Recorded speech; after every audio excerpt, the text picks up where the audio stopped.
আবারও আলোচনায় ঢাকা চলচ্চিত্রের জনপ্রিয় নায়িকা পরীমনি। এবার কোনো মাদক কাণ্ড নয়, পরীমনি মা হচ্ছেন। আর তার মা হওয়ার খবরে পরীমনির অতীত টেনে আনছেন অনেকে, বিশেষ করে তার প্রেম বিয়ের হিসেব কষছেন তারা। পরীমনি আসলে কতটি প্রেম ও বিয়ে করেছেন, এটি এখন আলোচনা হচ্ছে সবখানে।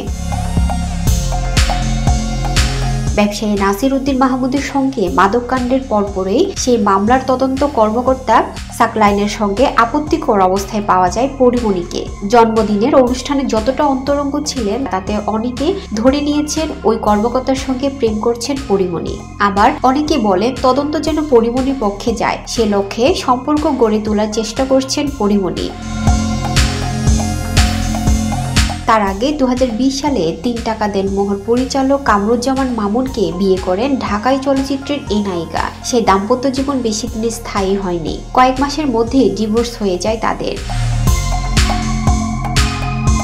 2017 সালে সাংবাদিক তামিম হাসানের সঙ্গে তার প্রেমের সম্পর্ক প্রকাশ্যে আসে, বাগদানও হয়েছিল তাদের। তামিমকে নিয়ে প্রকাশ্যে বিভিন্ন দেশে ঘুরতেও গিয়েছেন পরী। 2 বছর প্রেমের পর 2019 সালে তাদের মধ্যে বিচ্ছেদ হয়। সর্বশেষ অল কমিউনিটি ক্লাবে ভাঙচুরের ঘটনার দিনেও তার সঙ্গে তামিমের উপস্থিতি দেখা গেছে।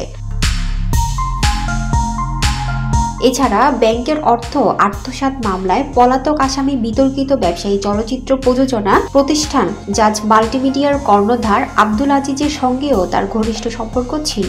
আজিজ তাকে BMW গাড়ি উপহার দেন বলেও জানা গেছে।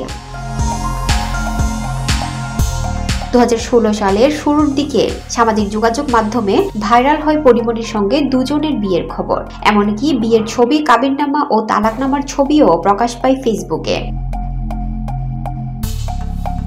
2016 সালের 31 জানুয়ারি সকালে একটি ফেসবুক আইডি থেকে কিছু ছবি শেয়ার দিয়ে দাবি করা হয় পরীমনি ইসমাইল নামের একজনের স্ত্রী। কিছুদিন পরেই ফেসবুকে পাওয়া যায় সৌরভ কবির নামের আরও একজনের সঙ্গে তার বিয়ের কাবিননামা এবং কিছু ঘনিষ্ঠ ছবি। ছবিতে অভিষেক হওয়ার ঠিক আগের 2 বছর অর্থাৎ নাটকে অভিনয় করার সময় সেতু নামের এক ফটোগ্রাফারের সঙ্গে তার বিয়ে হয়েছিল। তারা 2 বছর সংসারও করেছিলেন। এছাড়া ছবিতে অভিনয় করা কালে তার সঙ্গে ক্ষমতাসীন দলের এক সংসদ সদস্যের ঘনিষ্ঠতা তৈরি হয়। দীর্ঘদিন পরই তার ছত্রছায়ায় ছিলেন। বিভিন্ন কারণে সেই সংসদ সদস্যের সঙ্গে তার দূরত্ব তৈরি হয়। তবে এর মধ্যে ক্ষমতাসীন দলের কিছু নেতা, প্রশাসনের ঊর্ধ্বতন কর্মকর্তা এবং কিছু শিল্পপতির সঙ্গে তার সখ্য গড়ে ওঠে।